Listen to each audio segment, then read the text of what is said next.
Bonjour, je m'appelle Océane Michel, j'ai 23 ans. Je suis élue à la commission politique de la jeunesse d'APF France Handicap. Je suis atteinte d'un pluri-handicap moteur et sensoriel.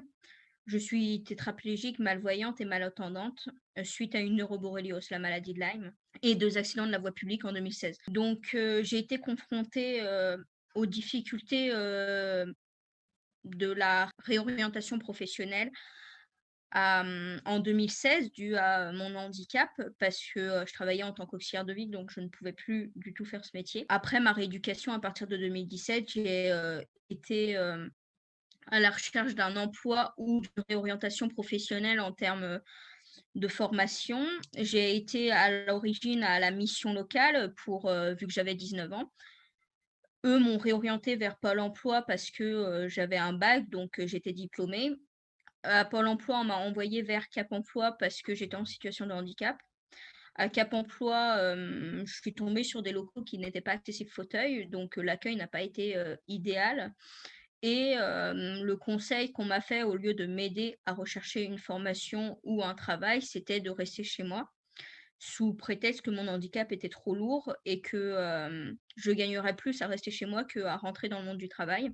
Alors, l'une des difficultés que je rencontrées en étant dans la recherche d'emploi, c'est vraiment, le fait, d'être, face à des personnes valides qui assimilent le handicap lourd à de la déficience intellectuelle. On est souvent infantilisé. Ensuite, il y a aussi le manque de formation et de sensibilisation des professionnels au handicap en général, ce qui entraîne un manque, d'individualisation, des demandes. J'ai eu comme exemple, où on m'a envoyé en offre d'emploi, pour faire les vendanges, donc étant tétraplégique, malvoyante et malentendante, c'est quand même compliqué et heu et un retour plutôt négatif quand j'ai refusé parce que vu qu'on me proposait une offre d'emploi et que je refuse. Après, ils se sont rendus compte de leur erreur, mais il y a quand même eu cette, difficulté.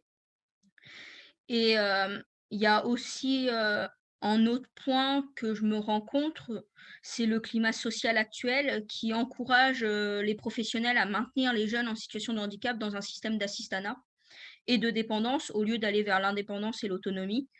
Donc dans mon cas, c'est vraiment le fait de devoir, accepter, les allocations qui existent actuellement, les aides qu'on peut recevoir en étant en situation de handicap.